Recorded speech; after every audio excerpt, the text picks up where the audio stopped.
Hello there, welcome to this video. We are going to talk about simplifying trigonometric expressions, all right? And I'm going to go ahead and split this video into two. The first video is going to focus just on simplifying down trigonometric expressions with lots of substitution, and then the second video will focus on factoring trigonometric expressions. All right, so let's go ahead and introduce you to Pythagorean identities.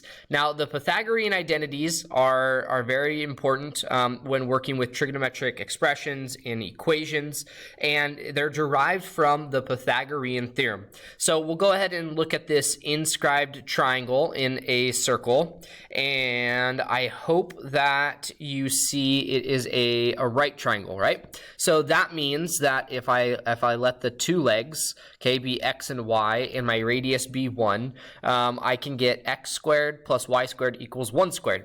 And substituting our knowledge of trigonometric expressions, right, your x value is cosine theta, and your y value is sine theta.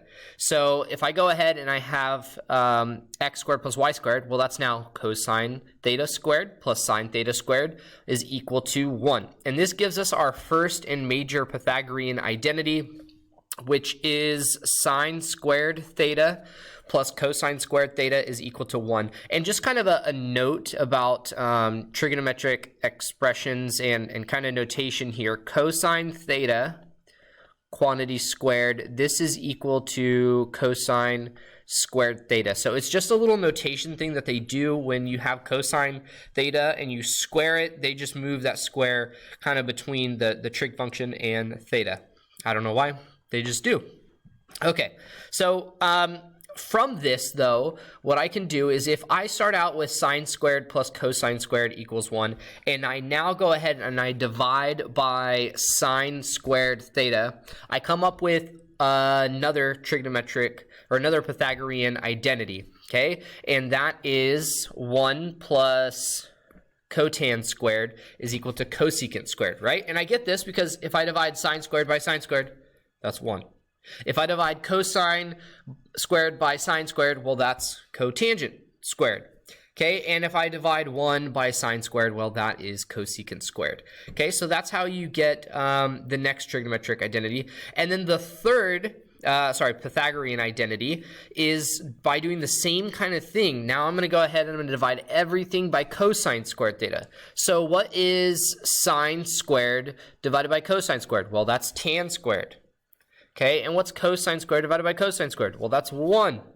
Okay, and then 1 divided by cosine squared, that is secant squared theta. So here's your third one, okay? And this brings us to our Pythagorean identities. Okay, and they're here in bold. These are the three that you should memorize, and if you can't memorize them, then I would just focus on number 1, because I showed you the process for obtaining 2 and 3. You just divide by sine squared and cosine squared to obtain the other ones.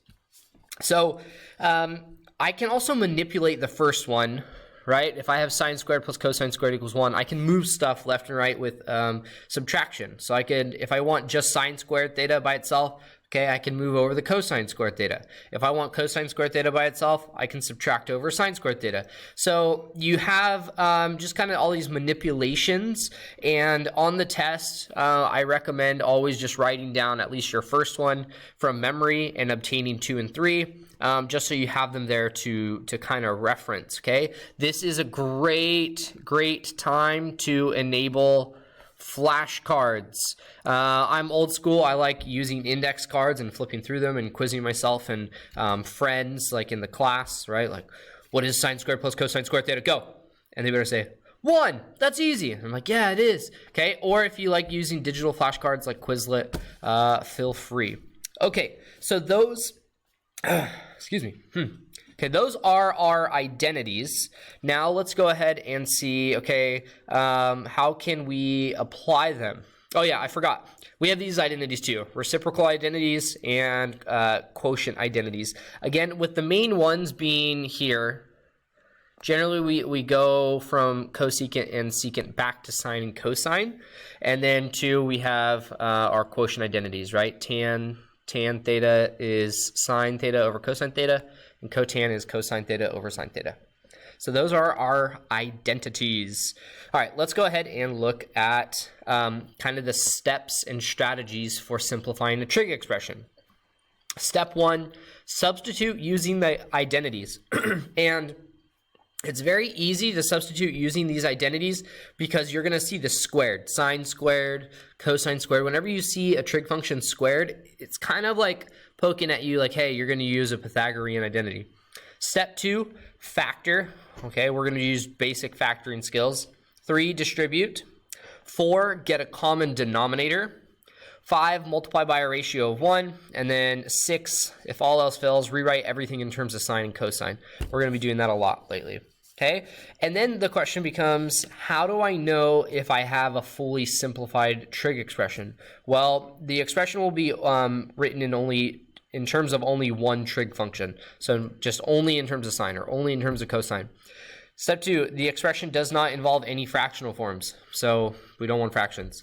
And then step 3, no more identities can be used to further simplify the expression. Okay, so now that we've kind of oriented ourselves, let's go ahead and look at some examples.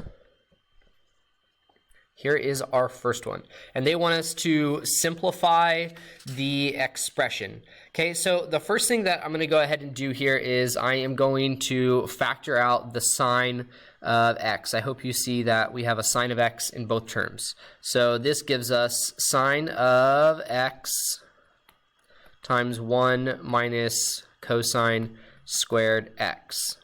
Okay? And then here's where we're going to go ahead and we're going to jump over to our Pythagorean theorem identities. I see a cosine squared x there. So I'm going to go ahead and just write this. So sine squared x plus cosine squared x, this is equal to 1. So notice I kind of have something that looks similar, but if I subtract cosine squared x over, I get this. Sine squared x is equal to 1 minus cosine squared x. And hey, don't you see this right here? Okay, so I can go ahead and substitute. This is sine of x, okay, times sine squared of x, right? Which is the same thing as sine of x times sine of x squared. So this becomes sine of x cubed, okay, which is the same thing as sine cubed of x. And there is your answer, right? Very straightforward. You don't have to do these kind of intermediate steps if you understand like the notation and kind of like what's going on. All right, here is the next example. So same type of idea here, right? I hope you see that we have a cosecant of x in both terms. Okay, so I'm going to factor that out. So this is going to be equal to cosecant of x times 1 minus cosine squared of x. Okay, well, didn't we just say that 1 minus cosine squared of x is equal to sine squared of x? We did.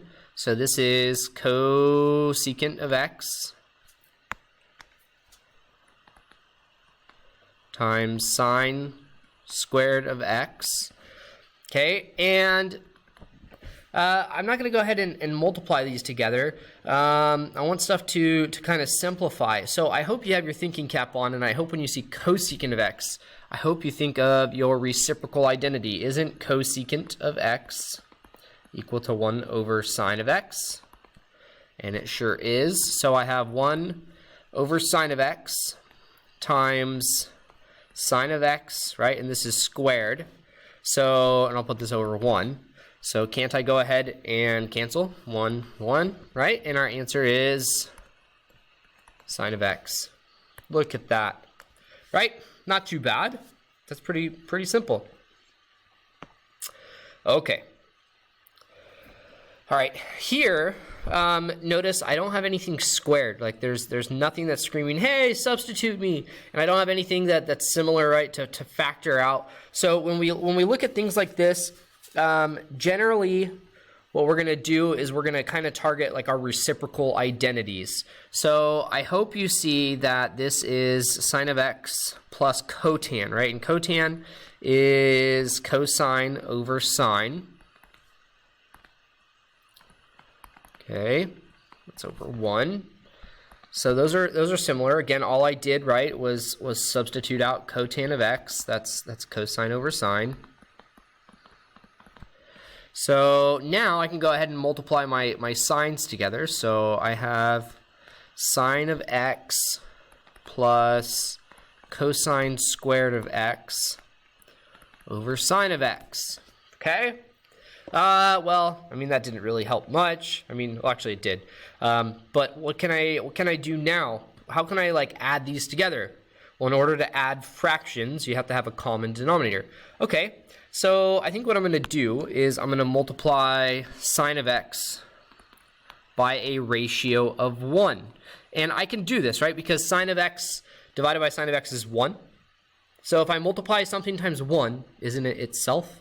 So I'm not really changing it, right? This is what we call a multiplicative identity. It's the same thing. I'm not changing it at all. But watch what happens. When I change the structure by doing this, I get sine squared of x over sine of x plus cosine squared of x over sine of x. Okay, and now I have a common denominator. Now I can go ahead and add these. I get sine squared of x plus cosine squared x all over sine x. Okay, so, and I hope right away at the top, I hope you see this and you're like, hey, that's our Pythagorean identity, right? Sine squared plus cosine squared is equal to 1. So this is 1 over sine of x, which is cosecant x. Okay, boom. Simple, easy, lots of flashcards. If you're struggling like with this, you're like, whoa, my head is spinning. Flashcards, flashcards, flashcards. And some more flashcards, okay?